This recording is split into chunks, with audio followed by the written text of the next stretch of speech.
Bismillahirrahmanirrahim. Assalamualaikum warahmatullahi wabarakatuh. Hadirin, bagaimana kita bisa mengenal kebenaran kalau tidak minta tolong kepada pencipta kebenaran, Allah subhanahu wa ta'ala? Bagaimana ilmu bisa masuk ke dalam hati kecuali minta tolong kepada pencipta setiap hati yang membolak-balik hati, Allah subhanahu wa ta'ala?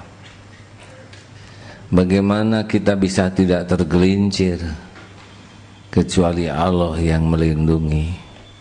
Kita harus berlindung kepada Allah. Pemilik segala karunia hanyalah Allah. Wa ma bikum min ni'matin faminallah. Nikmat apapun yang ada padamu hanya datang dari Allah. Malam ini kita membahas tentang 7 wasiat Nabi kepada sahabatnya Abu Dzar Al-Ghifari. Ustaz Fuad yang akan membacakan. Ustaz Roni supaya bisa. Hadisnya ditakhrijkan oleh banyak ulama dan sahih ya. Silakan Ustaz. Bismillahirrahmanirrahim. An Abi Dzar Al-Ghifari radhiyallahu ta'ala anhu qala, dari Abu Dzar Al-Ghifari, semoga Allah ridha atasnya, beliau berkata, Ausani khalili bisab'in, kekasihku Rasulullah sallallahu alaihi wasallam telah berwasiat kepadaku dengan 7 hal. Bihubbil masakin wa an adnuwa minhum. Yang pertama, supaya aku mencintai orang-orang miskin dan dekat dengan mereka. Wa an anzura ila man huwa asfalu minni wa la anzura ila man huwa fauqi. Yang kedua, beliau memerintahkan aku agar aku melihat kepada orang yang berada di bawahku dan tidak melihat kepada orang yang berada di atasku. Wa an asila rahimi wa in jafani. Yang ketiga, beliau memerintahkan agar aku menyambung silaturahimku meskipun mereka berlaku kasar kepadaku. Wa an uksira min la haula wa la quwwata illa billahi. Yang keempat, aku dianjurkan agar memperbanyak ucapan la haula wa la quwwata illa billah. Tidak ada daya dan upaya kecuali dengan pertolongan Allah. Wa an atakallama bimuril haqq. Yang kelima, aku diperintahkan untuk mengatakan kebenaran meskipun pahit. Wa la ta'khudni fillahi laumatu laimin. Yang keenam, beliau berwasiat agar aku tidak takut celaan orang yang mencela dalam berdakwah kepada Allah. Wa an la as'alan nasa syai'an.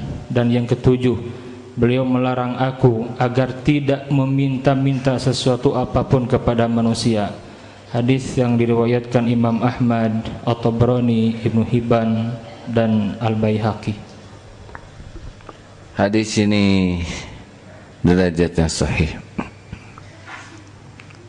Syekh Al-Albani mengatakan ini hadis sahih. Saudara nanti bisa mendapatkan kitab ini di luar. Jadi ada 7 wasiat. Rasulullah itu kalau bicara tidak mungkin pakai nafsu. Beliau bicara pasti dibimbing oleh Allah.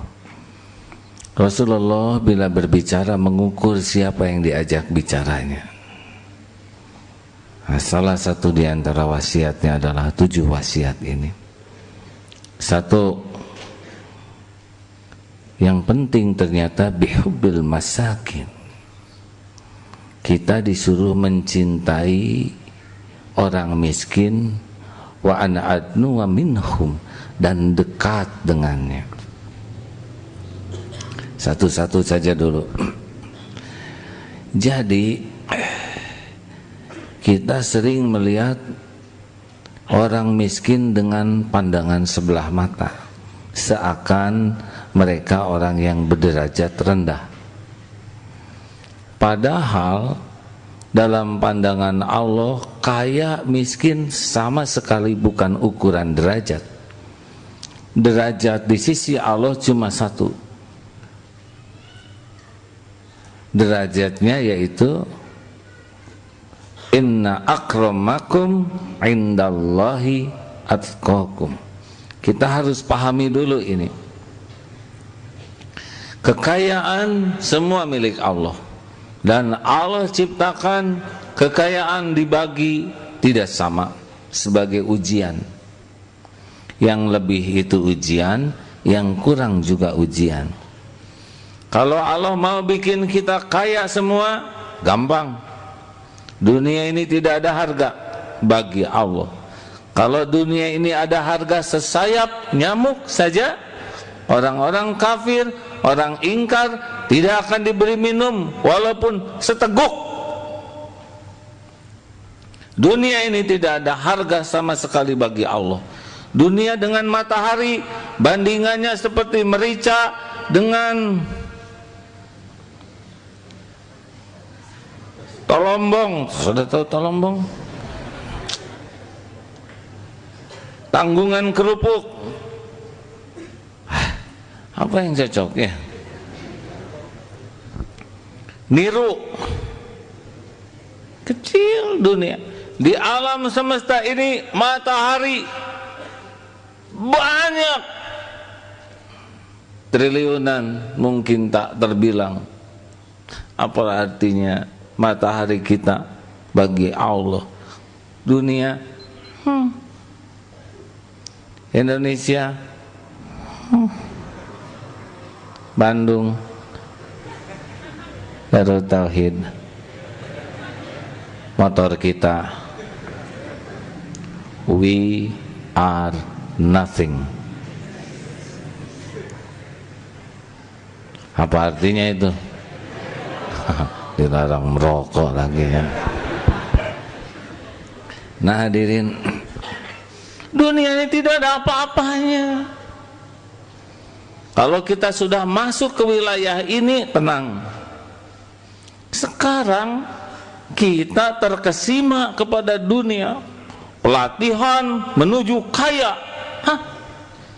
Dulu juga saya pernah ikut dan pernah melatih ya. Sekarang robah. Tidak harus kaya. Mau apa kaya? Tidak penting jadi orang kaya. Yang penting cukup dan berkah. Perlu ongkos ke Darul Tauhid? Cukup. Malu nebeng terus pengen beli motor? Cukup. Kehujanan pengen beli jas hujan? Cukup. Kecepatan saudara pengen beli mobil, motor aja belum lunas. Nafsu namanya ya. Pengen ngontrak? Cukup. Pengen nyicil rumah? Cukup. Udah waktunya nikah, pengen nikah? Cukup. Pengen ke Mekah? Cukup. Pengen sedekah? Cukup. Pengen menghajikan orang tua? Tidak ada urusan dengan kaya. Urusan kita adalah cukup. Kaya itu relatif. Maka jangan silau dengan kekayaan. Biasa saja. Rasulullah tidak ada perintah cintailah orang kaya dan dekatlah dengan mereka. Tidak ada. Itu kita ya. Kenapa kita dekat dengan orang kaya? Enggak jauh. Ghanimah ini hadirin. pampasan perang. Lihat ke dapur ada termos bekas, lihat kerak sepatu, banyak sepatu nganggur. Itulah yang menyebabkan kita dekat dengan orang kaya, banyak pampasannya. Tidak cocok dengan wasiat. Tapi pertama kita harus tahu dulu kaya miskin itu apa. Orang kaya dengan orang miskin sama-sama tidak punya apa-apa. Lahir tidak bawa apa-apa, mati tidak bawa apa-apa. Tapi beda. Orang kaya dengan orang miskin, kalau sama solehnya masuk surganya duluan mana? Ada hadisnya, Ustaz bacakan. Ada kan? Tadi ada di sana. Orang miskin itu, ini hanya ada terjemahnya. Saya berharap ada yang Arabnya nih Ustaz. Jelas hadisnya bahwa orang miskin itu masuk surganya setengah hari lebih duluan, dan setengah hari di akhirat, di hari nanti sama dengan 500 tahun. Jadi orang-orang miskin ke surga duluan. Nggak apa-apa, saya belakangan, yang penting saya kaya. Belum tentu, karena lama itu hisabnya. Sepatu orang miskin cuma satu, enteng. Kita banyak. Handphone, pot, lampu, kerudung 5 lembar, tiap pengajian beda. Aduh, banyak. Rasulullah rumahnya simpel, enteng. Saya tidak ngajak miskin hadirin. Tapi kalau jatah saudara miskin, saudara jangan takut. Sebentar kok di dunia ini.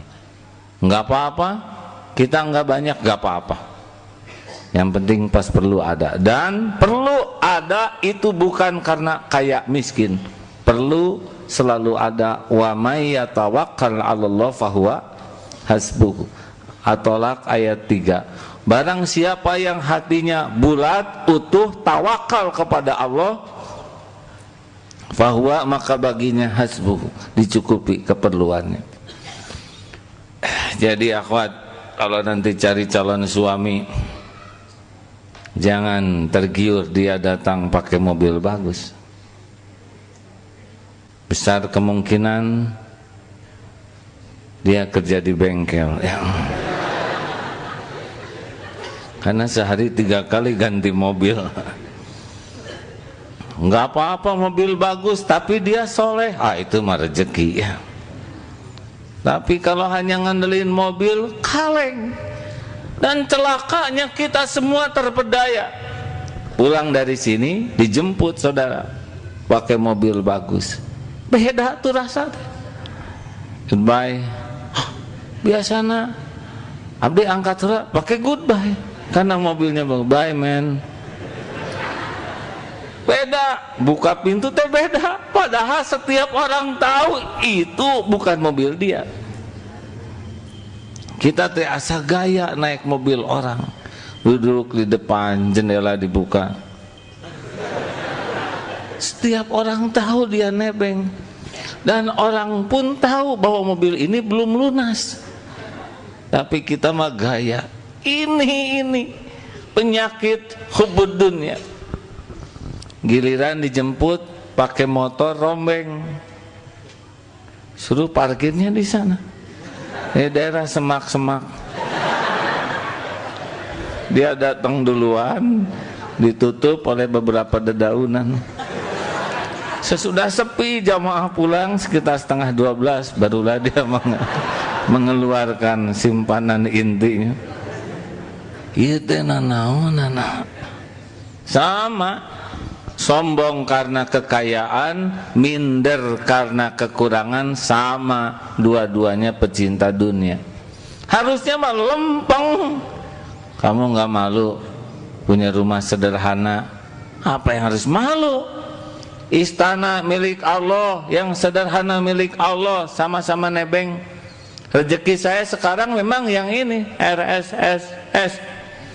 Memang niatnya masuk ke rumah, tapi kok ujuk-ujuk keluar lagi. Itu cuman satu pintunya, nggak ada yang begini. Rumah sederhana apa enaknya? Ya, saya senang. Udah rezeki saat ini yang ini. Enak tahu, sederhana. Susah sombongnya. Apa yang mau disombongin rumah begini? Enak rumah sederhana, nggak ada yang iri. Apa yang mau diiriin? Dan yang paling enak, tidak diminatin maling. Jarang dikunci pintu, dan malingnya prihatin. Saya izin Allah melihat maket rumah Rasulullah Sallallahu Alaihi Wasallam di Madinah, ada maketnya. Aduh, masya Allah. Ini masjid, sebelah sini beliau. Tingginya tidak terlalu tinggi, kalau beliau berdiri tahajud kelihatan.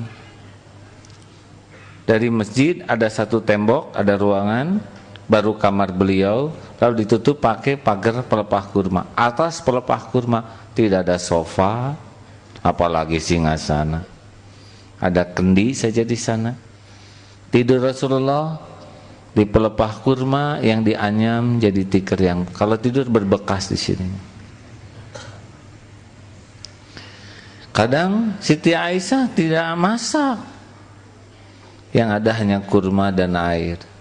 Itu Nabi, manusia paling mulia, manusia yang paling terjamin sorga, yang monumental hasilnya menjadi sumber peradaban, biasa saja dengan kekayaan.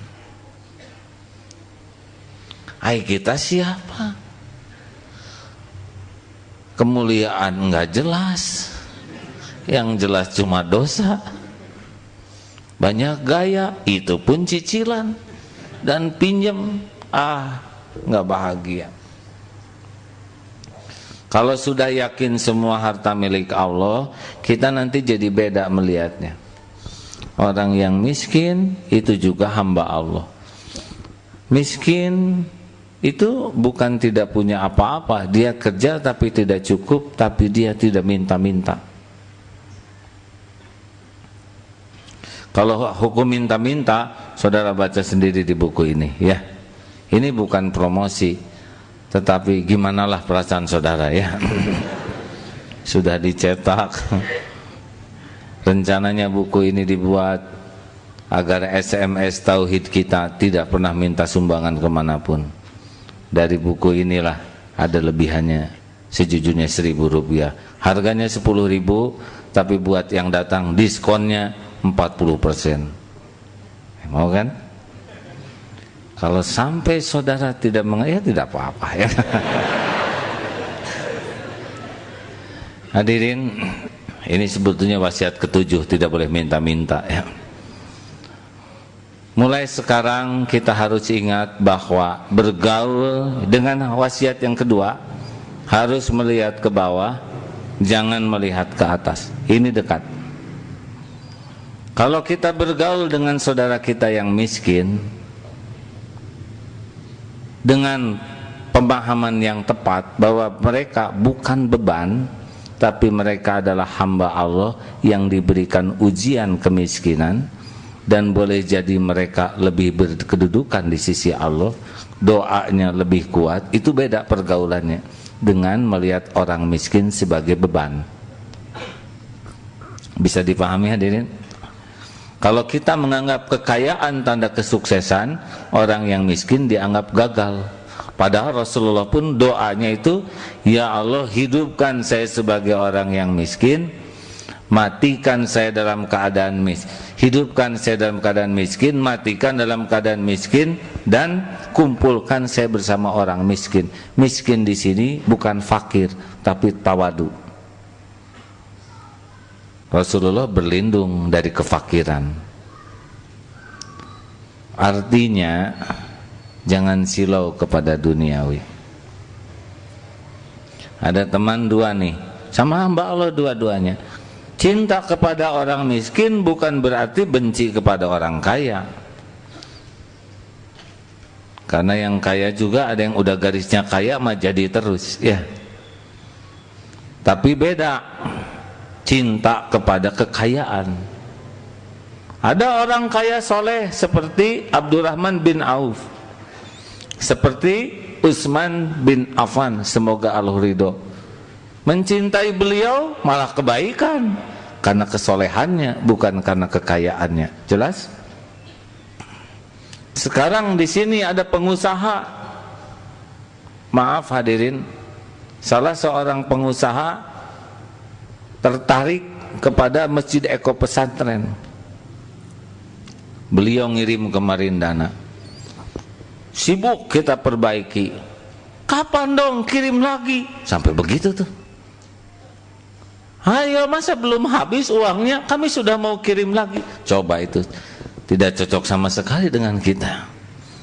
Kalau kita kapan ngirim lagi? Kalau beliau nanya, ini tidak banyak bicara, tidak mau dikenal, tidak mau diekspos, tapi maunya yang begini. Kita senang bukan kekayaannya, tapi kepada perilaku kedermawanannya. Jelas? Jadi jangan karena kita harus cinta ke orang miskin, lihat orang kaya seperti musuh. Salah, tidak ada perintah begitu. Lihat orang kaya soleh, kita cintai karena kesolehannya. Nah saudaraku sekalian, apa fadilahnya, keutamaannya? Dengar, kalau kita sering melihat ke bawah, akan timbul syukur. Kalau kita lihat ke atas, kita jadi kurang. Coba dalilnya, la in syakartum la azidannakum wa la in kafartum inna azabi lasyadid. Kita syukur, nikmat datang. Kita kufur, azab yang pedih datang. Jadi kita lihat ke atas, kita jadi ingin, kita hilang syukur, yang datang bukan nikmat tapi azab. Tapi kalau kita lihat ke bawah, yang datang syukur. Syukur mendatangkan nikmat. Jadi untuk menjadi orang yang serba cukup, tidak usah ngebanding-banding dengan negara-negara orang-orang kaya, tidak perlu. Wah, si itu mah sukses punya mobil. Hah? Memangnya punya mobil bahagia? Saudara, kalau punya mobil belum makomnya, itu matanya lihat meteran bensin.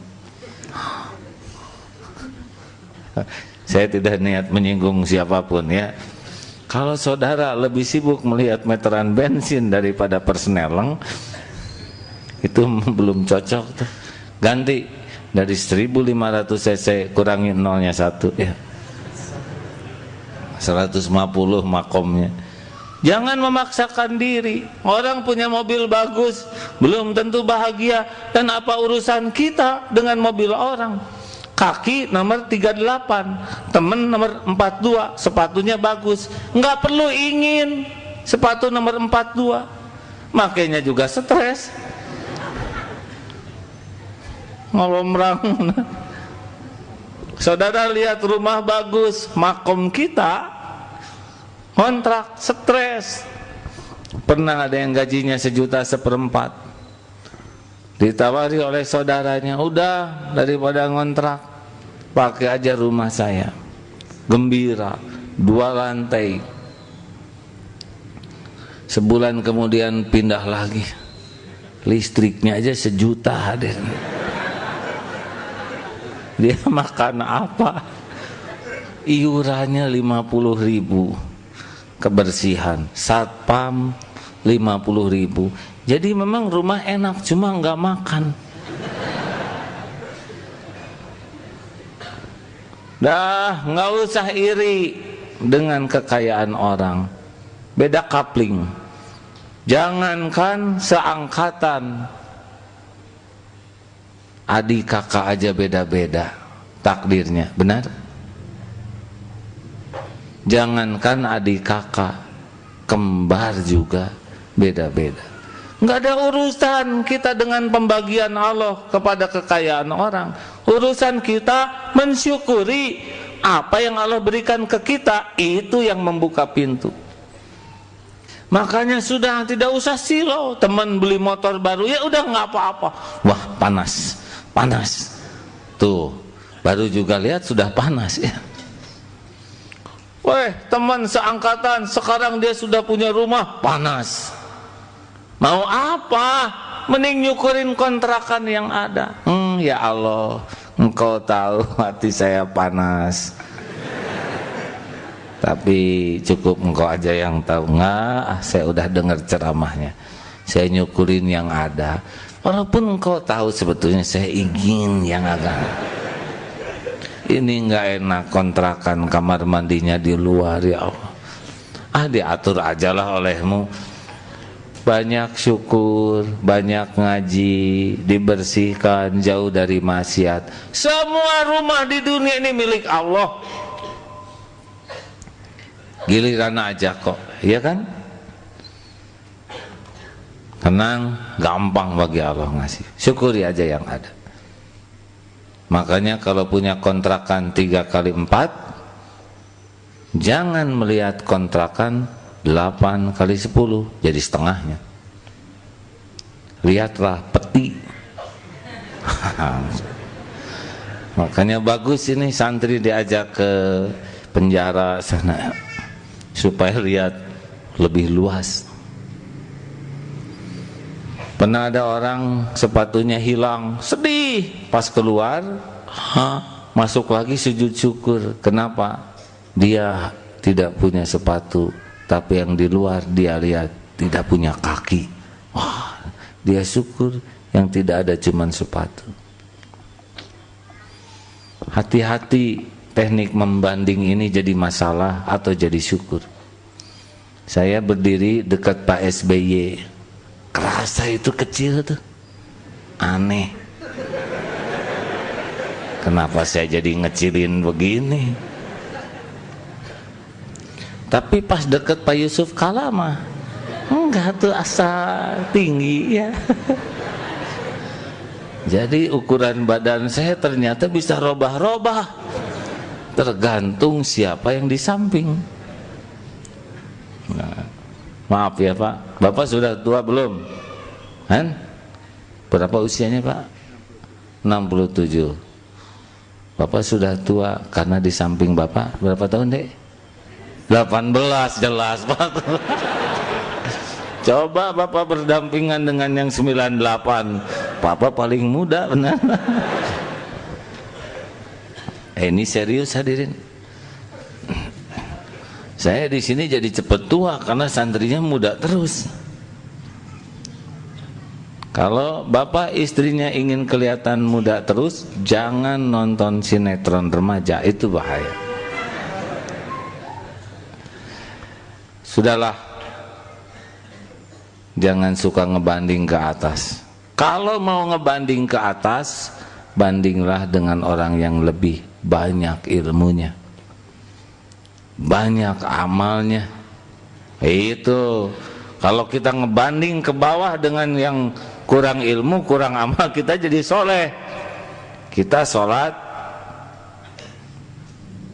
sehari 3 kali, gaul dengan yang jarang sholat, pasti jadi ustadz saudara. Ya ustadz. Karena pesaingnya jarang sholat. Saudara, Iqra jilid 2, tarung dengan Iqra yang jilidnya aja atas, etam hafiz Quran. Salah. Makanya kalau gaul dengan duniawi, lihat ke bawah. Sekali-kali lihat ke atas ya nggak apa-apa, asal sekedar tahu aja. Nah saudaraku sekalian, ayo di kampus, di kelas, jangan suka nyari orang-orang yang kelihatan keren. Gabung dengan orang yang cakep-cakep, efeknya apa? Kita paling jelek. Tapi curakan teh asa kasep deh. Padahal setiap orang tahu dia di bawah standar yang lain misalnya. Tapi dah demi gaya, kacamata dipaksakan. Nyiksa diri. Berdasarkan pengalaman zaman SMA dulu. Zaman sudah nggak boleh diceritakan. Ceritakan jangan. Saudara nih suka kalau lihat orang kepepet, dengki namanya hadirin. Jadi zaman SMA ya semoga Allah mengampuni. Dulu zaman John Travolta.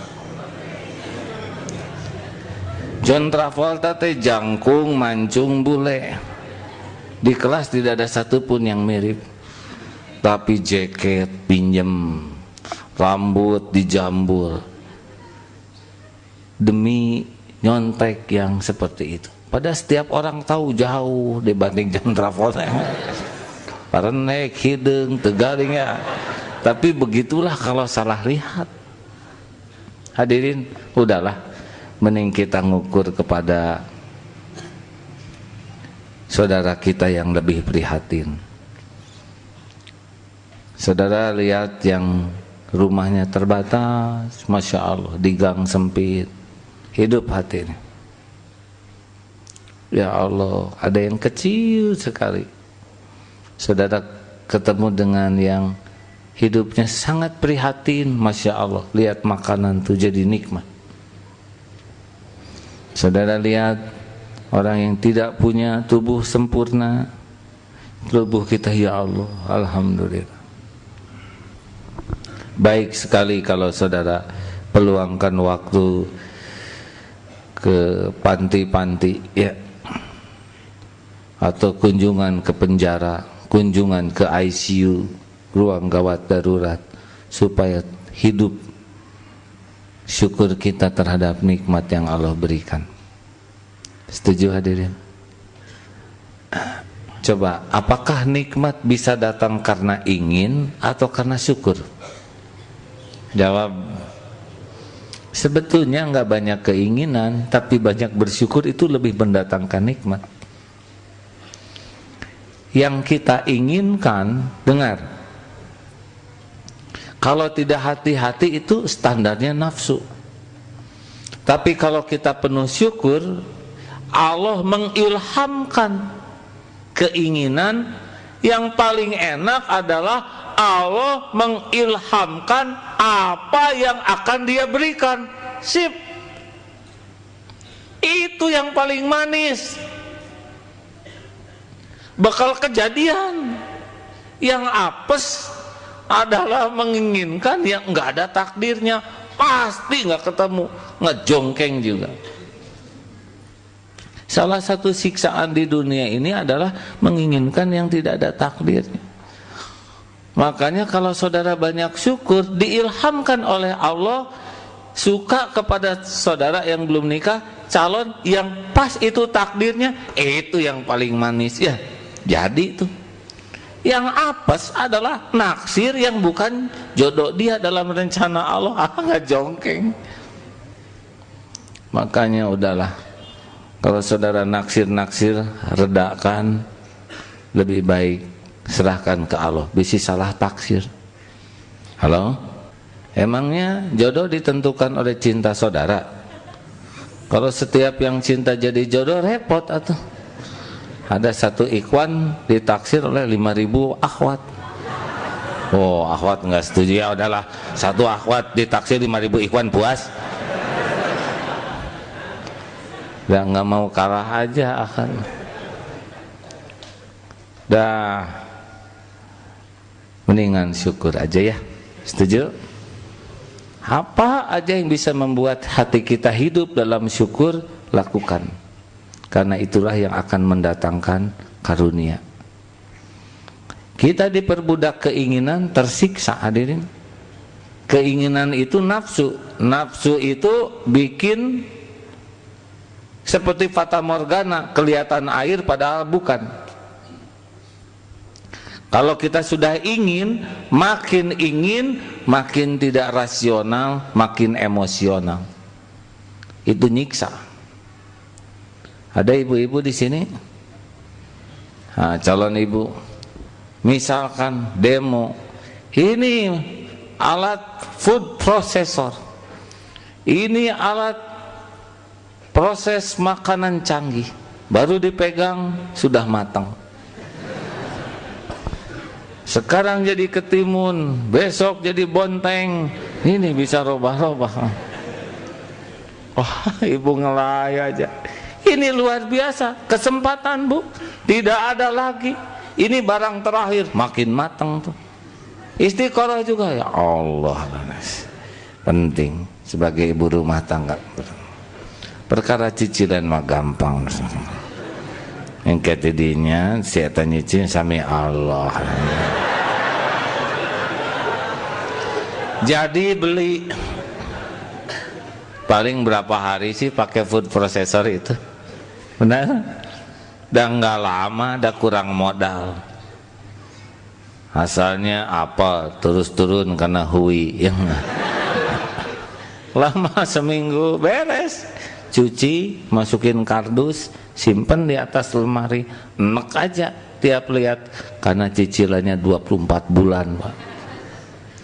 Lihat barang-barang di rumah yang karena ingin banyaknya tidak terpakai, benar? Benar?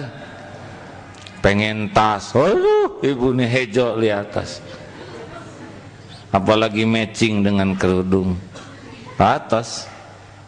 Ini mangkaning pengajian hari Rebo. Pink.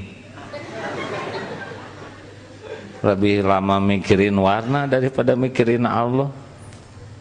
Nyiksa. Udahlah ibu, sekarang mah model baru, kerudung taplak aja dianggap model ya. Kerudung habis ada taplak meja, udah ikat beres. Oh ibu, ini model terbaru, mohon neng. Besok taplak dipakai, nggak ada sarung bantal, liangan 2 beres. Sekarang ada yang aneh gitu dianggap model ya kan. Jangan ya hadirin, jangan, tolong jangan dipakai ini. Nah ibu bapak yang baik, udah, kalau makin ingin tahan. Pengen sekali ganti handphone, tahan. Makin nyeksek ingin, stop. Karena kalau udah ingin biasanya nggak rasional. Tahan aja. Kita bukan ingin, tapi perlu. Kalau perlu lakukan. Ingin motor, ganti motor, tahan dulu. Karena nggak lama. Senang karena ingin tuh tidak lama. Tidak sebanding dengan perjuangan, pengorbanan. Enggak, jadinya mah nggak lama. Senangnya juga nggak lama. Udah diatur oleh Allah. Nikmat karena nafsu tuh nggak pernah lama. Iya kan? Jauh-jauh pengen makanan, segitu-gitunya, segini nih. Lewat 1 jari tidak ada rasa. Mau yang seporsi 1,5 juta, mau cireng.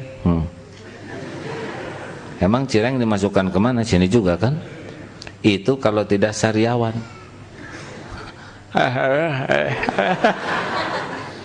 Sariawan di sini, di sebelah sana gigi bolong. Dikemut tadi. Dahlah, jangan suka disiksa oleh keinginan, ya. Setuju? Mending syukur. Kalau kita makan hanya dengan nasi uduk, alhamdulillah ya Allah. Jauh perjalanan nasi ini. Ini sebelum sampai ke piring, dari Cianjur, nanam berapa lama? Ditanam, dipupuk, diketap, ditumbuk. Aduh, jalan naik truk sampai ke piring. Ya Allah. Ini garamnya dari mana?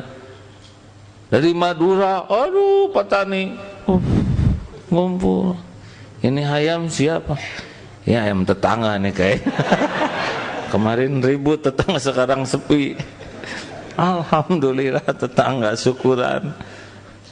Lihat, ingat ke orang yang tidak punya makanan.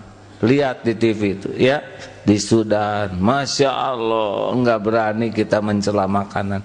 Makanan yang sama bisa enak, bisa tidak enak, tergantung pembanding. Benar? Wah, di restoran itu mah enak, susah. Enggak lah. Kita makan bukan buat memanjakan lidah. Kita makan itu ibadah. Kita makan tuh supaya makin yakin Allah yang ngasih makan. Kita makan itu supaya tubuh kita kuat dalam mengabdi ke Allah. Bukan hanya perkara lidah, makanya dibuat lidah kita kecil aja. Kalau buat mau lidah panjang, lebar, nggak rame ada. Kesini mah udah nggak ada nih, lak-lakan, damai di sini. Untungnya juga kita cuma 2 dikasih tahunya. 1 waktu lapar, 2 waktu mau keluar. Coba kalau kita harus ngurus, colok dulu, salah jalan, belum mau giling, repot, beres. Nanti waktu mau keluar, dah. Makanya mules tuh syukur, itu informasi. Coba kalau nggak dikasih informasi, Pak dosen, ada apa? Itu sudah, oh sudah. Masya Allah. Benar? Masya Allah. Allah Maha baik. Udahlah, jangan ribut masalah makanan ya. Syukur, syukur, syukur. Enak makan, walaupun hanya dengan garam, dengan ayam, salah enak kalau syukur ya. Masya Allah. Segitu aja dulu hadirin, 2 aja cukup gitu. Ustaz, diawet-awet lah supaya beberapa mingguan ini. Tapi favorit saya yang ke-7 ini, dikecelok saja ya. Mana yang ke-7 tuh? Wa'an mana? La as'alan nas say'an. Dan jangan meminta sesuatu kepada manusia syai'an. Sesuatu pun kepada manusia. As'alan nasa say'an. Ini yang ke-7. Ini agak favorit nih. Jadi meminta-minta kepada manusia itu sebetulnya menurut para ulama yang saya baca dasarnya sih haram. Kecuali di sini ada hadisnya tentang kecuali. Ada 3 yang boleh. Wahai kabisah, sesungguhnya meminta-minta tidak dihalalkan. Ini hadis riwayat Muslim. Kecuali bagi salah seorang di antara 3 macam. 1, orang yang menanggung hutang orang lain. Ia boleh minta sampai melunasinya, kemudian dia berhenti meminta. 2, orang yang ditimpa musibah yang menghabiskan hartanya, ia boleh meminta sampai ia mendapatkan sandaran hidup. Dan yang ketiga, orang yang ditimpa kesengsaraan hidup sehingga ada 3 orang yang berakal dari kaumnya mengatakan si fulan telah ditimpa kesengsaraan, ia boleh meminta-minta sampai ia mendapatkan sandaran hidup.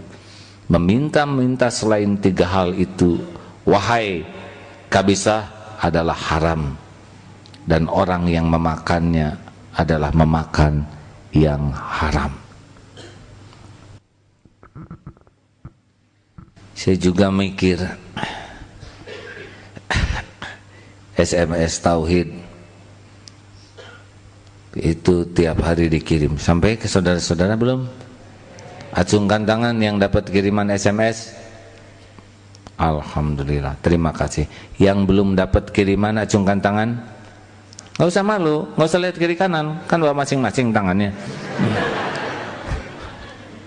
Ya, tidak ada dosa saudara, jangan lihat. Tenang. Banyak ini juga jamaah. Gimana nyumbangnya? Tapi ingat, sepanjang sanggup tanpa meminta, walaupun ini untuk dakwah. Akhirnya dibuatlah buku-buku seperti ini. Jadi buku ini niatnya adalah di antaranya untuk membiayai SMS. Jadi saudara tidak perlu nyumbang, cukup beli buku. Saudara dapat buku, ilmunya dapat, benar? Kalau saudara mau jual lagi boleh. Dan pada saat yang sama saudara pun sudah ikut memfasilitasi. Rasanya enak. Izzah, kehormatan, asa terjaga dibanding minta-minta, benar? Saudara tahu rencananya dari buku seperti ini, selain kita bisa membeli mesin-mesin, kita membeli pulsa. Dari buku seperti ini, kalau nanti dananya terkumpul, ingin membeli acara TV. Jadi nanti acara Istiqlal tidak perlu ada iklan-iklan yang tidak cocok dengan ceramah. Jagalah pandangan, iklan sampo, jadi rusak acaranya. Ceramah 7 menit, iklan 4 menit. Ingin beli jam tayang, bagaimana caranya? Minta-minta, enggak mau.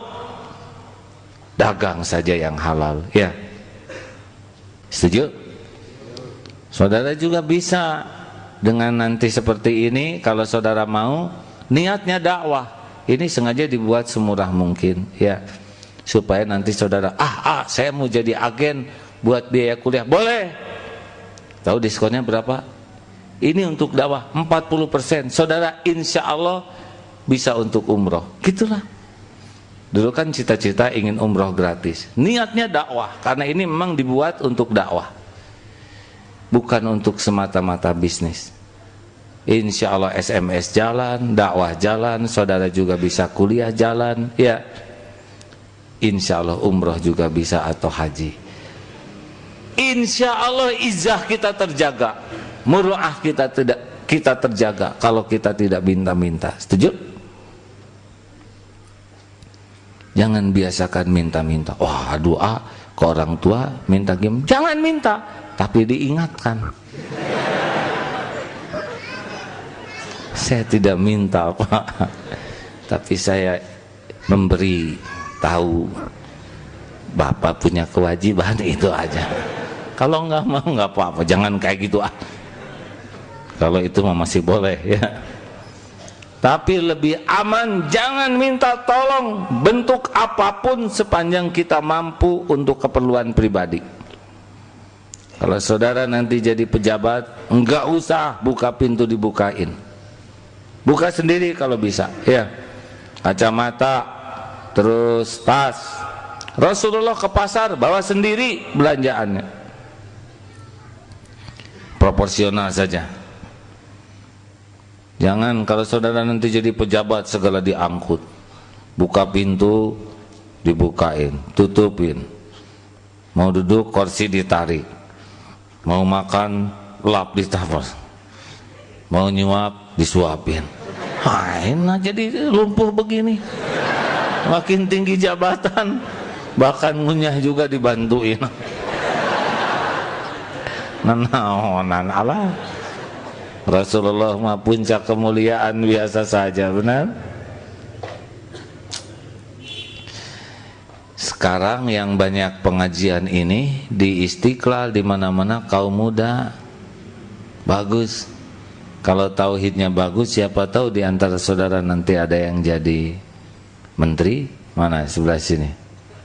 Ada yang jadi jenderal. Oh, itu ngancung. Menteri apa deh? Peternakan, peternakan. Wah, ini tidak tahu takdirnya ke depan. Tapi kalau tauhidnya bagus dari sekarang, kalau ada yang ngasih, hati-hati. Kalau saudara punya jabatan, sering dikasih, nerima, ini makin ke bawah. Kalau saudara enggak membiasakan balas budi dan jadi hutang budi, enggak bisa berbuat adil. Saudara jadi pejabat, aparat dikasih terus, handphone dikasih, istri tasnya dibeliin, anaknya dikasih motor, tabungan dikasih, mau keluar negeri, udah banyak kebaikan orang. Dia berbuat jahat, salah, nggak bisa nangkep. Jangan. Kalau saudara sudah punya handphone, walaupun uzur, Yang penting bunyi. Dan kata-katanya sama dengan yang disampaikan orang yang. Tapi handphone saya nggak ada warnanya. Nggak apa-apa, telinga kita buta warna. Hari handphonenya bagus, biarin, beda rezekinya ya. Saudara jangan mikirin handphone saya. Keperluannya banyak ya. Harus merekam ya, banyak alasan lah. Tetapi sesungguhnya begitu. Hari-hari kerja ya di telepon, ya di alat-alat elektronik. Sekali nulis, kirim SMS ratusan ribu, sekali nulis, kirim Twitter 99.000. Demikian, itu alat. Kalau itu memang diperlukan, miliki. Tapi kalau kita hanya teleponnya udah sederhana aja. Naik taksi, pengen kelihatan gaya, naik taksi yang apa? Alphard. Beda. Model-model kita naik taksi mahal. Kalau turis naik taksi menikmati alam. Kita mah enggak. Naik taksi fokus. Ayo kemana? Masuk ke tol. Mau berhenti di tol nggak enak, dan nggak jelas naik apa lagi. Kalau sudah tonga gaya ya, udah ojek aja ya. Kalau belum makomnya nggak usah ngegaya, sangsara ya. Kalau udah cukup ya niat ngasih rezeki ke tukang taksi. Tapi kalau enggak udah biasa aja. Saudaraku sekalian, yang punya teman kaya, yang punya saudara kaya, pejabat, orang terkenal, jangan nebak, jangan nebeng beken. Kartu namanya dibawa-bawa, potret dengan itu, padahal saudara jauh sekali ya, se-Adam se-Hawa, tapi bawa-bawa. Kalau ngobrol disebut-sebut, ini ciri-ciri nih, nggak usah ngejual teman, tetangga, kenalan, ya jadi orang yang cukup puas dengan Allah saja. Setuju? Demikian hadirin, mudah-mudahan ada hikmahnya. Baru 3 ya. Hati juga jangan berharap ya. Misalkan lagi pembagian makanan, dah tenang aja nyeplos, jangan ngebidik. Wah ya tumpeng orang pahana ya, makin lama dibagi makin tegang, ujungnya kebagian ceker, emosi ya deh. Jelema itu boga rasaan. Tanpa ayam juga kita biasa aja hidup ya kan.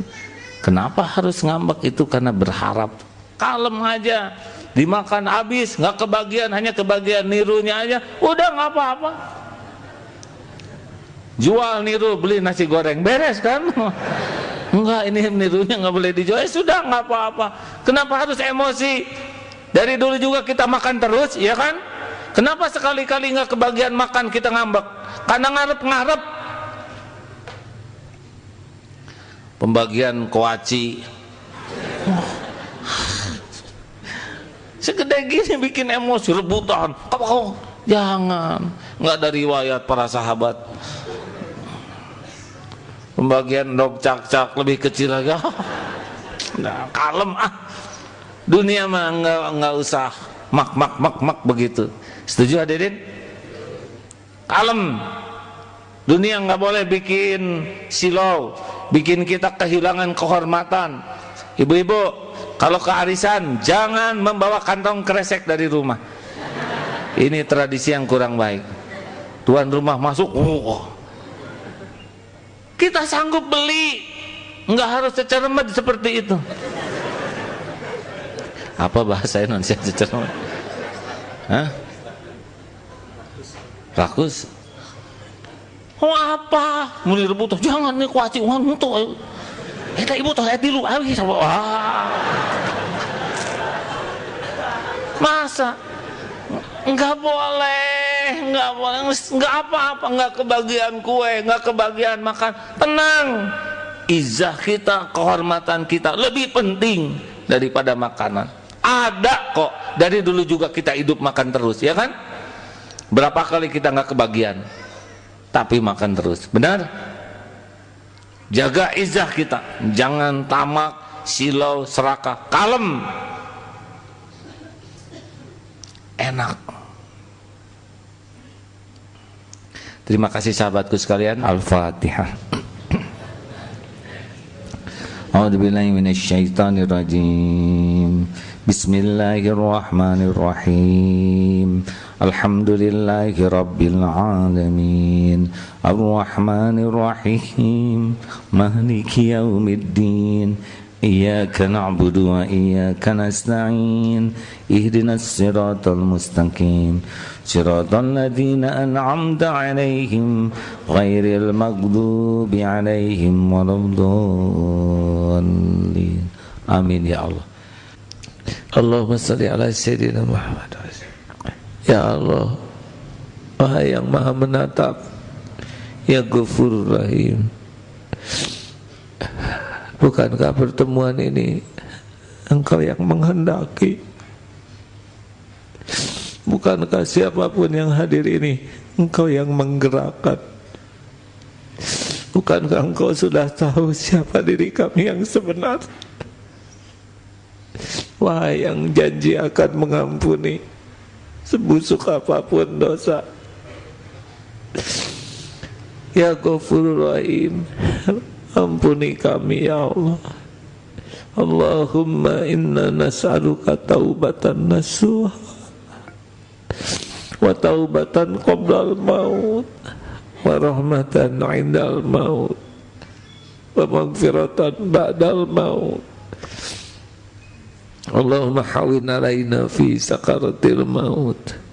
Allahumma inna nas'aluka husnal khatimah wa na'udzubika min su'il khatimah wa na'udzubika min azabil qabri ya Allah wa na'udzubika min fitnatin nar. Allahumma ighfir lana wa li walidina warhamhum kama rabbawna shighara. Ampuni ibu bapak kami, selamatkan orang tua kami ya Allah.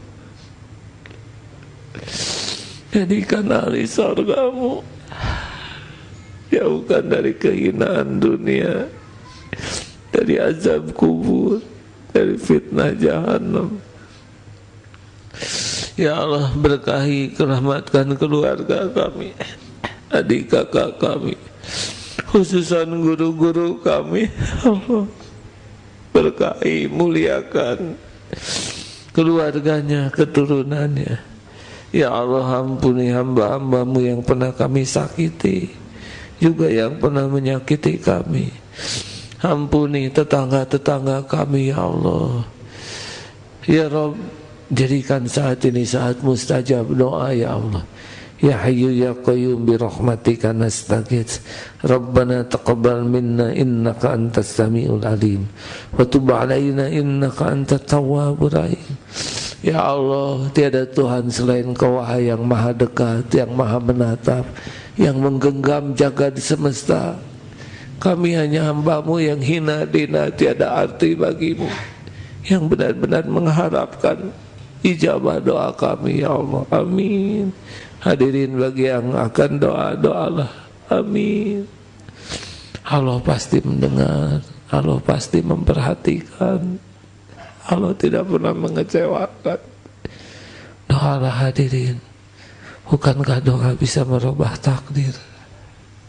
Ya Allah, Rabb, kabulkan doa hamba-hamba-Mu ini ya Rabb. Berikan kepada kami lebih baik dari yang kami minta ya Rabb.